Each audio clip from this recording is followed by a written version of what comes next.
अस्सलाम वालेकुम। साजिदा अहमद, चेयरपर्सन इस्तेकाम पाकिस्तानी इत्तेहाद। मेरे अजीज हमवतनों, मैं उम्मीद करती हूँ आप बाफजले खुदावंदे आलम खैरियत से होंगे। कल मकबूजा कश्मीर में भारतीय फौज पर एक हमला हुआ जिसमें 50 के करीब फौजी मारे गए। भारतीय फौज पर हमला करने वाला कश्मीरी था। जब तुम जुल्म करोगे, कश्मीरी खवातीन का रेप करोगे, जवानों को कत्ल करोगे, पैलेट गनों से कश्मीरी बच्चों की आंखें छीनोगे, हमसाया मुमालिक में दहशतगर्दी करवाओगे, कश्मीरियों के बागात को काटोगे और इनके घरों को जलाओगे, तो जवाब में तुम्हें फूल नहीं मिलेंगे।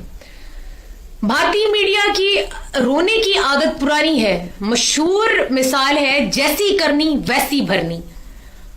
भारतीय फौज अपने हाथ का बोया काट रही है और मजीद काटेगी। तब तक काटती रहेगी जब तक कश्मीर से निकल नहीं जाती। कल कश्मीर में भारतीय फौज पर हमले के बाद जश्न मनाया गया। कश्मीर में आतिशबाजी की गई। खुशी का ये आलम था कि ईद का समा था।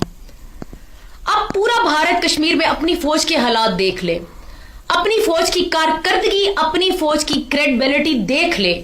अमन के लिए जरूरी है कि अमन वाले इकदाम किए जाएं। जुल्म भी हो और अमन भी हो, यह मुमकिन नहीं है। इसलिए भारत को मोदी जैसी जहनियत की पॉलिसी से निकलना होगा और जरूरी इकदाम करने होंगे। अब ये जो हमला हुआ है, इसकी वजूहात क्या है? क्या पाकिस्तान ऐसी बेवकूफाना हरकत कर सकता है कि ऐसे मौके पर जब सऊदी शहजादा एक बड़ा पैकेज लेकर पाकिस्तान आ रहा है, इसके बाद इसने भारत भी जाना है, तो इन हालात में क्या कौन अपने पांव पे कुल्हाड़ी मारेगा? कुछ दिन पहले भारतीय आर्मी चीफ का बयान आया कि हमने कश्मीर में दरअंदाजी मुकम्मल तौर पर खत्म कर दी है। कश्मीर का चप्पा चप्पा हमारी निगाहों में है। एक थ्रेट अलर्ट भी जारी किया गया कि भारतीय फौज पर हमला होने का खदशा है। इस थ्रेट अलर्ट के बावजूद 9 लाख भारतीय फौज की मौजूदगी में क्यों सिक्योरिटी इंतजाम नहीं किए गए? और हमलावर को किसने इतला दी कि बसों में भारतीय फौज की इतनी बड़ी मूवमेंट होने वाली है? 7 लाख फौज की मौजूदगी में 350 किलो का बारूद वहां कैसे पहुंचा? पाकिस्तान से इतना सारा जो है बारूद ले जाना नामुमकिन है, और अगर ऐसा है तो ये भारतीय फौज की कारकर्दगी पर सवालिया निशान है। साफ जाहिर है कि कार्रवाई भारत के अंदर से हुई है। हमलावर का वीडियो पैगाम भी भारत से ही अपलोड किया गया है। हमलावर सीधा इस बस से ही क्यों टकराया जिसमें 9 सिख मौजूद थे? सिखों से जो पाकिस्तान की दोस्ती है, इस पर भी इनको तकलीफ है। किसको तकलीफ है? पाकिस्तान से सिखों की दोस्ती पर किसको तकलीफ है? जाहिर है मोदी जी और इनके हवारियों को। और इस हमले में जितने हिंदू फौजी मरे, सबके सब अछूत जात के थे।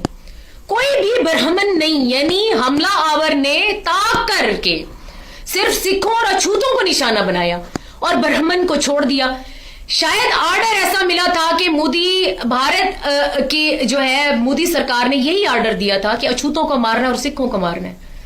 मोदी भारत की 3 स्टेट से इलेक्शन हार चुका है।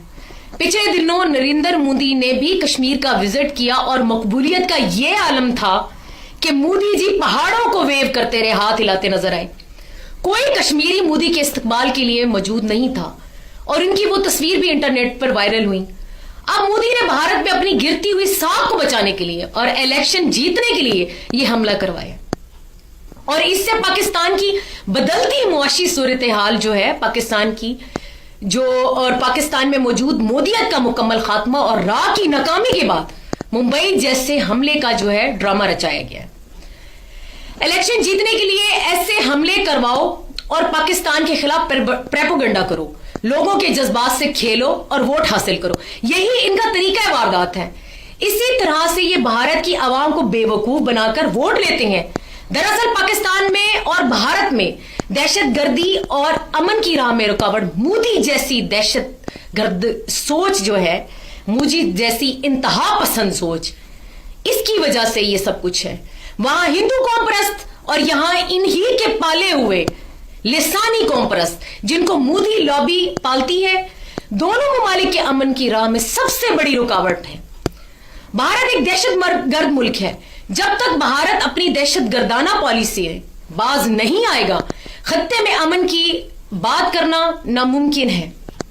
امن کے لیے ضروری ہے کہ دونوں ممالک میں امن پسند لوگ خطے میں امن کے لیے اپنا کردار ادا کریں، اور بھارت کے لوگوں کو سمجھنا ہوگا کہ یہ چائے والا دہشت گرد بھارت کا کیما بنوا دے گا۔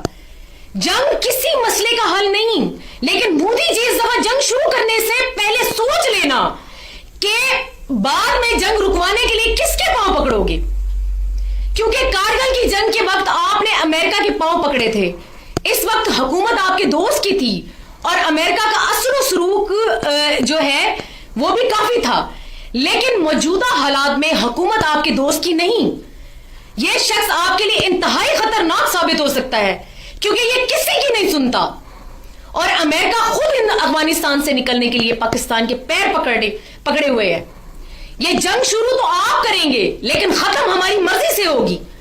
پاکستان امن چاہتا ہے، لیکن آپ کی دہشت گرد پالیسی خطے کو بدامنی کی طرف دھکیل دے گی، اور پاکستان میں لوگ غزوہ ہند کے لیے انتظار میں بیٹھے ہیں، اور ہم نے اپنے میزائل دیوالی پر چلانے کے لیے نہیں رکھے ہوئے، اس کے لیے دیوالی پر چلانے کے لیے نہیں بنائے تھے۔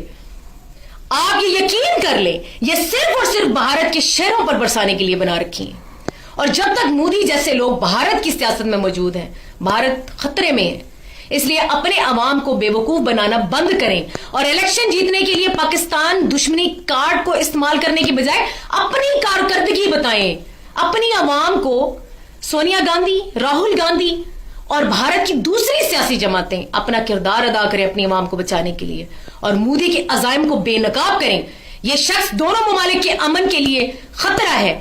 اللہ تعالیٰ آپ سب کے حامی و ناصر ہوں۔ پاکستان ہمیشہ زندہ باد، پاک فوج پائندہ باد۔